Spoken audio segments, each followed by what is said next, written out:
కర్నూలు జిల్లా అచ్చంపేట నియోజకవర్గం లింగాలలో ఏసీబీ అధికారులు మెరుపు దాడులు నిర్వహించారు. లింగాల ఫారెస్ట్ ఆఫీసులో ఆకస్మిక తనిఖీలు చేపట్టి కీలక పత్రాలను స్వాధీనం చేసుకున్నారు. ఇక నల్లమల అటవీ ప్రాంతంలో కలప అక్రమ రవాణాకు సంబంధించి ఫారెస్ట్ అధికారులు డబ్బులు వసూలు చేస్తున్నారు అనే ఆరోపణలు రావడంతో ఏసీబీ అధికారులు రంగంలోకి దిగారు.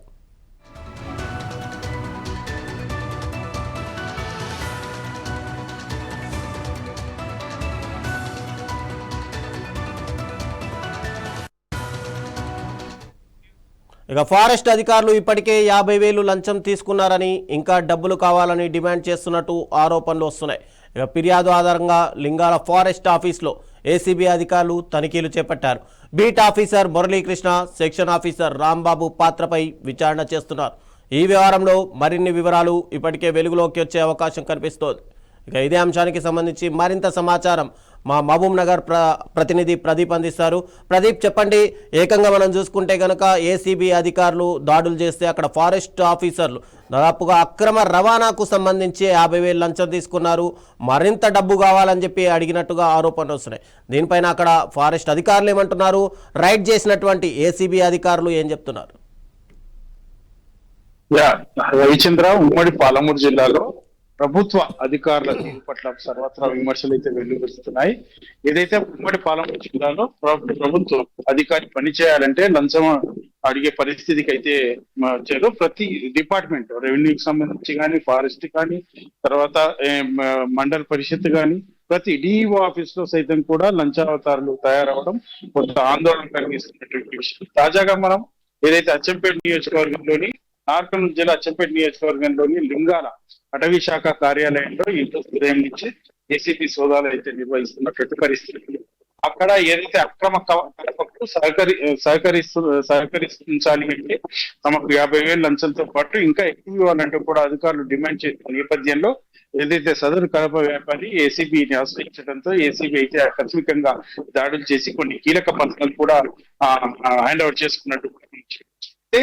ఈ ఉమ్మడి పాలమూరు జిల్లాలో గత 6 నెలలతో పోలిస్తే పలు సందర్భాల్లో పదుల సంఖ్యలో ఈ ఏసీబీ రైట్స్ ప్రభుత్వ అధికారులని లక్ష్యం టార్గెట్ చేస్తూ ఏసీబీ రైట్స్ కావడం కూడా కొంత ఆందోళన కలిగిస్తున్నటువంటి. చిన్న పని చేయాలంటే 2,000 రూపాయలు లేని, 1,000 రూపాయలు లేని అయితే అధికారులు పనిచేయలేని పరిస్థితికి అయితే ఉమ్మడి పాలమూరు జిల్లాలో సమస్య తలెత్తిందని కూడా చెప్పొచ్చు. దీనికి సంబంధించి పై అధికారులు కూడా కొంత అలసత్వం వహించడం, ప్రభుత్వంలో కూడా కొంత ప్రభుత్వ ఏదైతే రాజకీయ నాయకులు కూడా దీనికి సహకరిస్తుండడంతో ఈ అవినీతి ఇంకా చాలా పెరిగిపోయిందని కూడా చెప్పొచ్చు. అయితే పైన కాంగ్రెస్ ప్రభుత్వం మాత్రం ఈ అవినీతి పట్ల చాలా కఠినంగా వ్యవహరిస్తామని ఒకవైపు చెప్తున్నా కానీ ఇలాంటి సంఘటనలు పునరావృతం కావడం కొంత ఆందోళన కలిగిస్తున్నటువంటి విషయం అయితే ఉంది మనం చెప్పొచ్చు. అయితే తాజాగా ఈ అటవీ శాఖ కార్యాలయంలో సైతం ఏదైతే సెక్షన్ అధికారి, బీట్ అధికారులు 50,000 లంచం డిమాండ్ చేయడంతో ఈ ఏసీబీ రైట్స్ అయితే కొనసాగుతుంది. ఇంకా పూర్తి వివరాలు మనకైతే సమాచారం లేదు. ఈ ఏసీబీ రైట్స్ తరచు కావడం, అధికారులు లంచం పెరిగిపోవడం కూడా కొంత ఉమ్మడి పాలమూరు జిల్లాలో ఆందోళన కలిగిస్తున్నట్టు విషయం అయితే మనం చెప్పొచ్చు.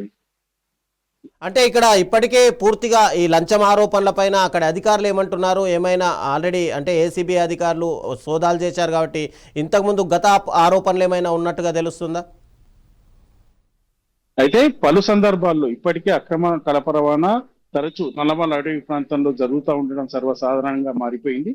అయితే ఈ నేపథ్యంలోనే అధికారులలో కూడా కొంత అవినీతి పెరిగిపోయింది. అయితే ఏదైతే గతంలో ఇస్తున్న దానికంటే ఇంకా రెట్టింపు ఇవ్వాలంటూ కలపను యథేచ్ఛగా మీరు కొట్టుకోపోవచ్చు అంటూ కూడా చెప్పిన నేపథ్యంలో సదరు ఏదైతే కలప వ్యాపారి ఏసీబీని ఆశ్రయించడంతో ఇలాంటి ఈ రోజు దాడులు అయితే నిర్వహిస్తున్నటువంటి పరిస్థితి ఉంది.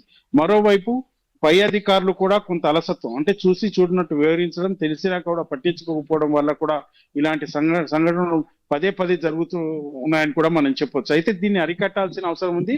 ఏదైతే పేద ప్రజలు ఏదైతే ప్రభుత్వ కార్యాలయాలకు వస్తే ఇట్లా లంచం అడిగితే వాళ్ళు ఇవ్వలేని పరిస్థితుల్లో కూడా కొన్ని సమస్యలు తలెత్తున్నాయి. వాళ్ళు ఏదైతే సమస్య తీసుకొని వస్తున్నారో ఆ సమస్య కూడా పూర్తి స్థాయిలో సాల్వ్ కాకపోవడం కూడా వాళ్ళు కొంత ఆందోళన కలిగిస్తున్నటువంటి విషయం అయితే మనం చెప్పొచ్చు. Right, thank you Pradeep.